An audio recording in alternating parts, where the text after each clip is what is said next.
Alright, this is a video review of the Nike Airmax, and I'm making this review because I want to help people make better buying decisions when it comes to certain products and things like that.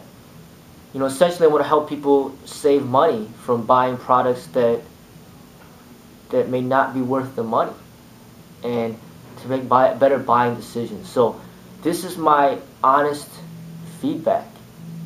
I'm not getting paid by Nike. I'm not getting paid by other shoe, brand name shoes to make videos. I make it based on my honest feedback. And I spent my own money to buy this shoe, and I'll give you my feedback about it. Now, this is the shoe right here, the Nike Air Max. This is how it looks like. There's an air bubble that goes throughout from here all the way up to the front. And this is how it looks in the back. This is how it looks on the other side. This is how it looks from the front. This is how the top part looks. Okay, so you see a lot of versions of this out there. Alright, so my feedback on it, and this is retail value. The shoe is retailed at $170. That's a lot of money. I've never seen a shoe that cost that much money before. But luckily I did get a deal on it. But even though I did get the deal, I still paid like over about $110 for the shoe, which is still a lot of money. Now, I had the shoe for about 5 months, and in those 5 months, just recently, the air bubble popped. If I press it in, you'll see how much the air bubble goes in. It's not supposed to do that. So it popped. Alright, so that is a great downfall of the shoe. When you first wear the shoe, it feels very comfortable because of the air bubbles. The air bubbles does make the shoe very comfortable. The shoe is kind of light, but because of the design and the air bubbles and everything, it does feel a little bulky, just a little bit, but it is very light. And when you first put it on, it is very comfortable compared to a lot of shoes that you wear because of that air bubble.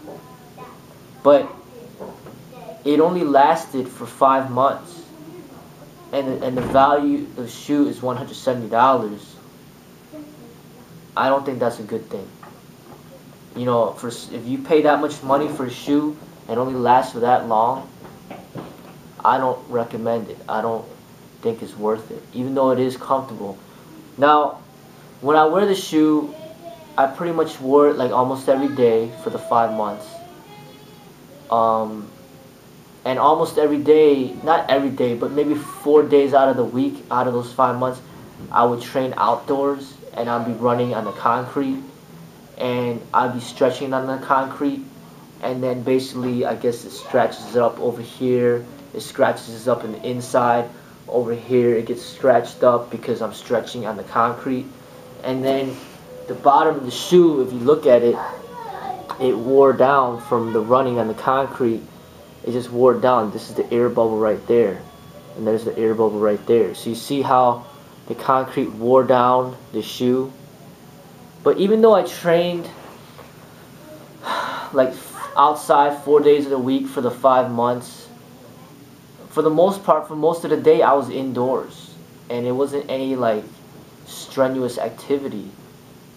I mean, you're talking about just a few hours a day outdoors, and I'm not playing basketball either. It's not like I'm changing directions and jumping up and down that often. I mean, I do jump up and down, but I guess changing directions in a way, when I do the kicking, it does scrape the bottom of the shoe because you do movements.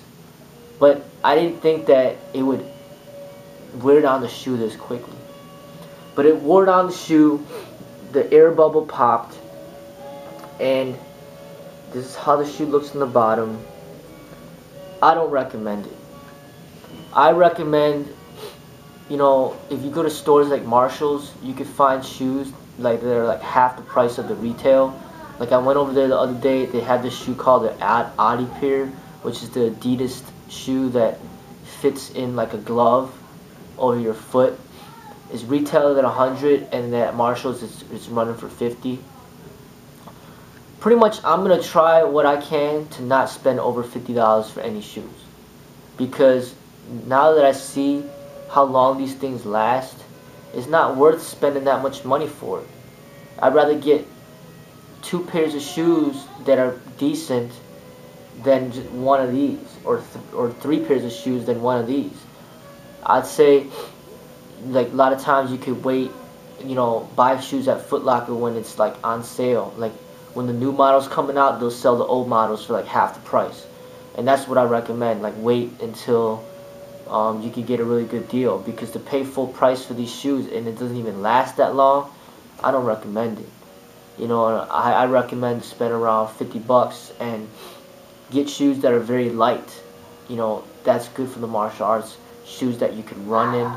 But this shoe right here, it is comfortable when it's new. But when the air bubble pops and all that stuff, I don't recommend it. Not for the money. So that's my honest feedback on the shoe. When I did first get the shoe, it was very cool to have it because it's very comfortable. But now that it popped, I'm not too satisfied with the shoe. And now, in addition to that, when you stretch and you stretch on the concrete, this thing keeps rubbing against the concrete, and that may increase the chances of it popping. So if you do get a shoe with this air bubble thing, I don't know if it's a good idea to stretch with that shoe on, because it could pop the air bubble, or not pop it, but wear it down. So that's what I say about that's my feedback on these Nike Air Max.